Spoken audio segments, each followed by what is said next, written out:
یہ میری پہلی تقریر ہے. کم عمری پر تالی بج رہی ہے. جی چلیے آپ, the floor is yours, اور کم عمری بھی آپ کے ساتھ دے رہی ہے.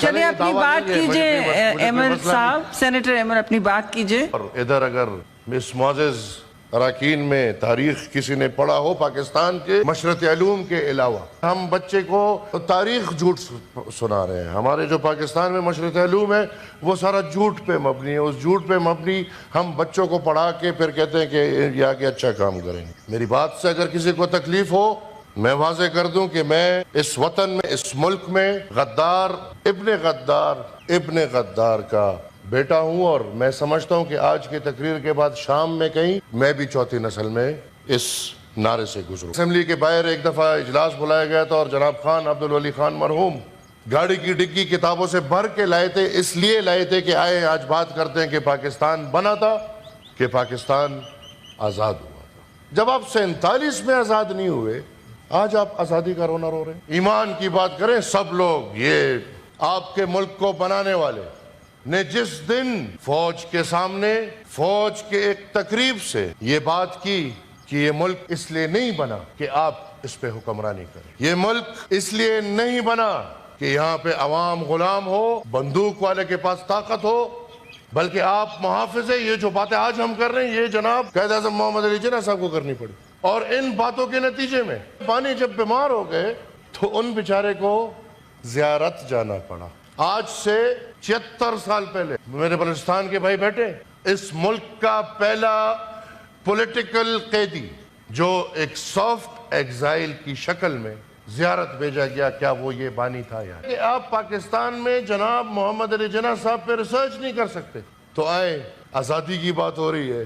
ہم تو غدار ہیں, ہم تو سب کہتے ہیں ہندوستان کے تقسیم کے خلاف تھے. آج بات ہو جائے 77 سال بعد کہ تقسیم ہندوستان کا فائدہ کتنا ہوا ہے, نقصان کتنا ہوا ہے. ہم تو چلیں غدار ہیں, لیکن آپ میرے معزز اراکین, کیا میں آپ کے لیے یہ بات اٹھانے کو تیار ہوں, میرے ساتھ کھڑے ہونے کو تیار ہے کہ آج یہ ایوان یہ مطالبہ کر کہ جو پابندی پاکستان میں جناب محمد علی جناح صاحب کے اوپر ریسرچ کرنے پہ لگی ہے یہ کھول دی جائے, اور میرے سمیت سب کو یہ موقع ملے کہ ہمیں پتہ چلے کہ ہمارے قائد, ہمارے رہبر, ہمارے اس ملک کے بانی محمد علی جناح صاحب کون تھے. جب پاکستان بنا, پاکستان میں 2/3 اکثریت خدائی خدمتگاروں کی تھی. حکومت, سٹنگ گورنمنٹ, ڈاکٹر خان صاحب اس گورنمنٹ کی لیڈنگ رول میں تھے. 12 دن کے اندر اندر خدائی خدمتگار تحریک کی 2/3 اکثریت والی حکومت اس کو زبردستی گرا کے ان سب کو جیلوں میں ڈال کے 1/3 اس وقت کی مسلم لیگ قیوم خان کو حکومت دی گئی. اس دن اگر پاکستان میں عوام کے اختیار کے لیے پاکستانی کھڑے ہو جاتے, آج ہمیں یہ دن نہ دیکھنے پڑتے. ہم نے مسنگ پرسن کی بات نہیں کرنی, یہ ابھی بدقسمتی سے قصہ مسنگ پرسن سے شروع ہوا, لڑائی میں آخر میں سینٹ اور یا پارلیمان اور عدالت کو آمنے سامنے ہونا پڑا. انگریز کو فوجی نے تو نہیں نکالا, انگریز کو تو نکالا قوم نے. پختونخوا میں خدائی خدمتگار نکلے, ان کو ہم نے نکالا, ملک کو آزاد کیا. اس آزادی میں بھی ہمارا نقصان ہوا, ملک بنا, آزاد تو نہیں ہوا. جب ملک بن گیا پھر بھی نقصان.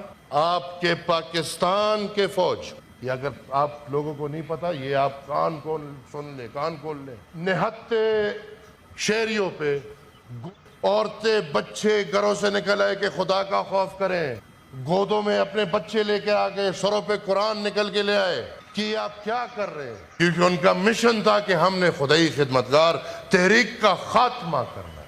آج تک ایک ایک شہید کو ہم یاد کرتے ہیں. وہ 600 سے اوپر شہداء کا انصاف تو چھوڑ دیں, ان کا ذکر بھی نہیں کیا. مشرق علوم کے اسٹوڈنٹس بیٹھے, کہیں کتابوں میں بھی یہ بات نہیں سنی. الٹا کیا کیا, ریاست پاکستان جو میت میدان پہ پڑی تھی, یہ حکم ہوا تاریخ میں میرے خیال میں کربلا ہے. یہ ہماری سب کچھ واضح ہوتا ہے, بچے بھی واضح ہیں, شادی بھی واضح ہے, غم بھی واضح ہے. کیا ہوا, جس گھر میں میت, اس ہر گھر کے باہر تیسرے دن سرکاری بینڈ باجا بھجوایا گیا. یہ دیکھیں, ٹھنڈک نہیں مل رہی تھی, سرکاری بینڈ باجا بھجوایا گیا. اور جس گھر میں دعا فاتح خوانی ہو رہی تھی, نہیں بھائی پنجاب پاکستان ہے اور پاکستان پنجاب ہے, اور اس کے علاوہ پاکستان کچھ نہیں ہے.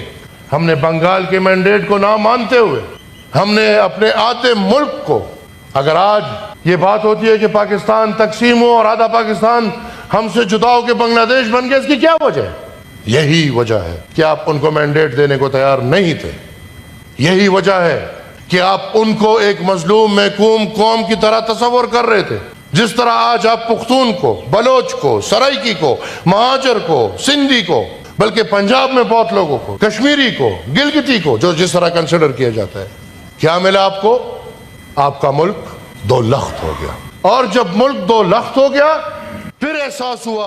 آپ کی پہلی سپیچ ہے سینیٹر صاحب، آپ کی پہلی سپیچ ہے. آپ اگر ہمیں تاریخ میں سے ایک نہیں، آپ کے لیے تاریخ ہے، ہمارے دل رو رہے ہیں. ٹھیک ہے، بالکل. میڈم ہمارے دل رو رہے ہیں. نہیں آپ کو کون ابھی روکا؟ آپ آج رو رہے ہیں، ہم آپ اگلی نشست میں اپنا میں وائنڈ اپ کرنے کی، کیونکہ صبح 10:30 سے ہاؤس چل رہا ہے. میں وائنڈ اپ کرنے کی کوشش کروں. انشاءاللہ اگلی دفعہ پھر دوسرے نئے پاکستان جو 73 کے بعد ہے اس کی بات. بنگلہ دیش میں اس سال 90,000 سے اوپر اللیجیمیٹ بچے پیدا ہوئے. کس نے کیے؟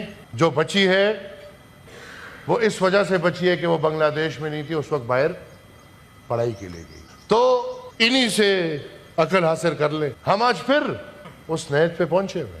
آج اس طرف والے، اس طرف والے، اس طرف والے، ہر طرف والے الیکشن کو داندھی شدہ سمجھ رہے ہیں اور مانتے ہیں. جو بھی ہے، وہ اس طرف والے ہیں، وہ اس طرف والے ہیں، وہ کہیں کے بھی ہیں. اور الیکشن داندھی شدہ مطلب آپ عوام کا مینڈیٹ ماننے کو تیار. یا سینیٹر صاحب، ان سارے ایشوز پر آپ اپنی سیٹنگ میں ضرور، ابھی تو 32 میں ایک گزارش آخری، پھر سب کا ٹائم جو وعدہ کیا تھا نہیں ہو سک رہا ہے کیونکہ ان سے میں نے رؤوف حسن پہ رپورٹ مانگی. اس طرح تو ہم بحث کرتے رہیں گے.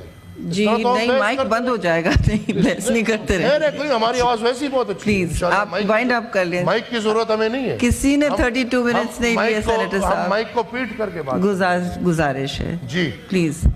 جوڈیشری کو پرابلم تھا مسنگ پرسن سے، اور مسنگ پرسن بھی بھائی ہم بھی عجیب لوگ ہیں. سلیکٹیو مسنگ پرسن ہے بھائی.